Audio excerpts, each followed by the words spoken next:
अस्सलाम वालेकुम नाज़रीन, सकलैन नमवाना आपसे मुखातिब है।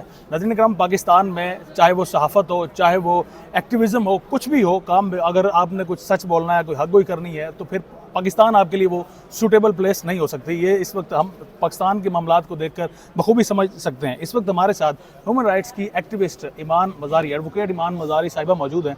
इनसे बात करेंगे क्योंकि अहमद नूरानी के केस को भी ये हैंडल कर रही हैं और साथ साथ बलोचिस्तान में जो बलोच मिसिंग पर्सनस हैं उनके केसेस को भी अक्सर ये हैंडल करती हैं। तो इस हवाले से इनसे ज़रा गुफ्तगू करते हैं। सबसे पहले तो मैडम आपसे जानना चाहेंगे अहमद नूरानी के मुतालिक, क्या सहाफ़त, पहले तो हम भी सहाफ़ी इस वक्त खड़े हैं आपके सामने, तो सहाफ़त इतनी ज़्यादा मुश्किल हो चुकी है, सहाफ़त करना जुर्म बन चुका है कि अहमद नूरानी जो एक फैक्ट फोकस के लिए खबर देते हैं और फिर उसका कसूर जो है उसके भाइयों को उठा लिया जाता है। देखिए, पाकिस्तान में सहाफ़त बहुत सालों से, इनफैक्ट आई वुड से कि बहुत टाइम से सहाफ़ी पाकिस्तान में अंडर अटैक है और सहाफ़त पाकिस्तान में एक जुर्म है। अब देखें कि अहमद नूरानी साहब एक तहकीकाती रिपोर्ट करते हैं कागजात के साथ, डॉक्यूमेंट्स के साथ। आपके पास एक पूरी ISPR है, आपको लगता है वो कहानी गलत है, उसकी तरदीद कर दें। दो उनके आपने भाई जबरन लापता कर दिए हैं, जैसे कि इधर कोई जंगल का कानून है कि कलेक्टिव पनिशमेंट होती है। उनके भाइयों ने शायद पढ़ी भी नहीं है वो स्टोरी, उनका कोई ताल्लुक नहीं है उनकी सहाफ़त से, उनकी तहकीकाती रिपोर्टिंग से। उनकी वालदा भी इधर खड़े होकर अदालत में खड़े होकर रो रही थी इस बात पर कि उन्हें पता ही नहीं है कि वो उधर बैठ कर क्या जर्नलिज्म करे, और उन दो लोगों को आपने उठा लिया just as a form of collective punishment. But सबसे जो अफसोसनाक चीज़ है कि जिस तरह हमने इस्लामाबाद हाई कोर्ट में इस केस को चलते हुए देखा है, मैंने इतने मिसिंग पर्सनस केसेस में कभी इस तरह की चीज़ नहीं देखी जिस तरह मैंने इस केस में देखी है कि पुलिस 7वें दिन पर हाई कोर्ट में आकर कह रही है हमने पर्चा नहीं दर्ज किया, और जज साहब कह रहे हैं जी आप 22A में चले जाएं उसके लिए। मतलब अनप्रेसिडेंटेड कि एक आईनी अदालत इस लेवल पर गिर गई है कि उसे पता नहीं है कि उसने आईनी हकूक़ का तहफ़्फ़ुज़ किस तरीके से करना है। हमने उनसे रिक्वेस्ट की कि जी IG साहब को आप आज ही तलब कर लें, क्योंकि उन्होंने फ्राइडे को ऐसे दिखाया था कि जी अगर मंडे तक कोई तसल्ली बख्श जवाब नहीं मिलता तो IG साहब को मैं फिल फॉर तलब कर लूँगा। 2 दिन का टाइम दे दिया। वो वालदा रो रो के रोस्ट्रम पर कि अगर मेरे बेटों को कुछ हो जाए तो क्या ये जज साहब जिम्मेदार होंगे, और हमारी नज़र में बिल्कुल ऐसा ही होगा कि इस्लामाबाद हाई कोर्ट जिम्मेदार होगी जिसने पहले 3 दिन इनकी पिटिशन नहीं लगाई और एतराज़ के साथ लगाकर पूरा वीकेंड गुजार कर आज भी वो कार्रवाई करने के लिए तैयार नहीं है। अच्छा, तो क्या है, इसको समझ सकते हैं कि अदलिया का ये लूप होल्स हैं कि देखते हैं कि कोई भी अगर शख्स अगवा होता है, लापता होता है, नहीं मालूम किसने उसको अगवा किया, क्योंकि नकाब पोश या इस तरह का कोई अटैकर्स जो भी होते हैं वो आते हैं।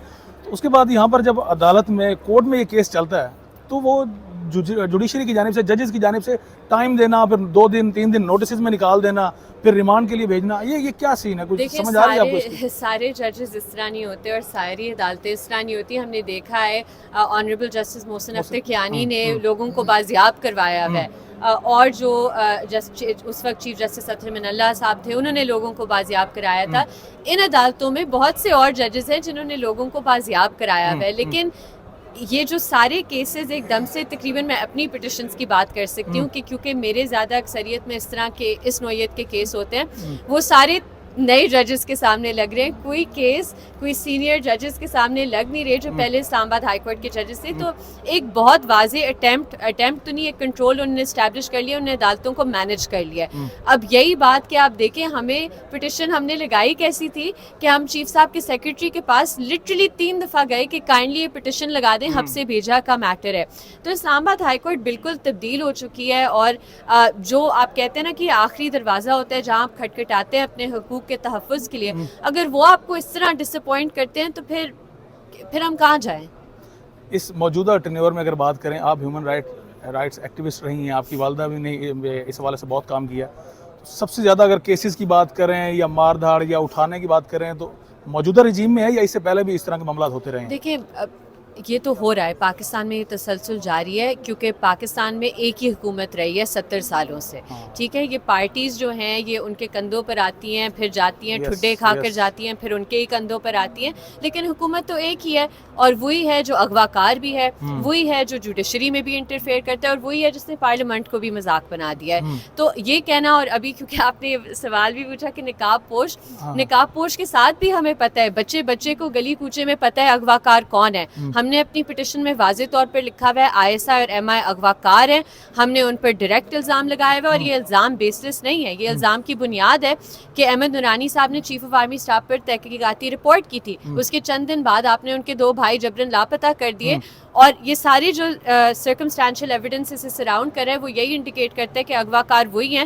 پولیس FIR نہ درج کرنا, پٹیشن نہ لگنا, آج یہ جو کارروائی ہوئی ہے اس سے کلیئر انڈیکیشن ہے کہ کون اغوا کار ہے. کون اغوا کار ہے. آخری میرا سوال ہے آپ سے, بلوچستان کے حوالے سے, آپ مسنگ پرسنز کے حوالے سے آپ ابھی بھی کیسز آپ کے پاس ہیں, اس سے پہلے بھی مارنگ بلوچ کو بھی ہم نے دیکھا کہ ان کا بھی کیس آپ نے ہینڈل کیا.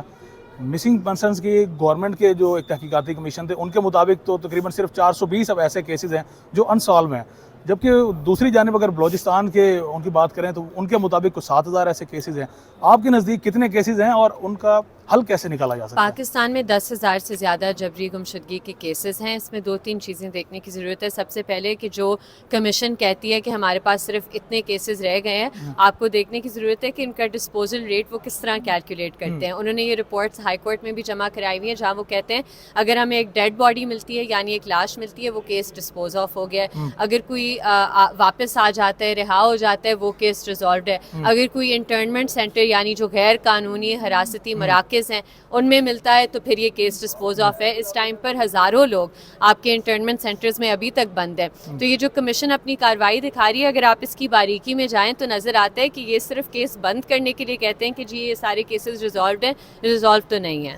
ایک سوال مجھے ابھی اچانک سے یاد آیا, کیمرہ مین بھی تھک چکے ہیں, مجھے صرف یہ بتائیں کہ جو کل ہم نے دیکھا کہ 23 مارچ کو تقریب ہوئی اور بڑے بڑے ہلال امتیاز اور کیسے کیسے جناب ایوارڈ سے نوازا گیا, کیا وہ حقدار تھے جن کو نوازا گیا؟ جی, پنڈی کے لیے جو سہولت کاری کرتے ہیں انہیں ہمیشہ نوازا جاتا ہے. ابھی کے چیف جسٹس صاحب کو دیکھ لیں, دونوں اسلام آباد ہائی کورٹ اور سپریم کورٹ.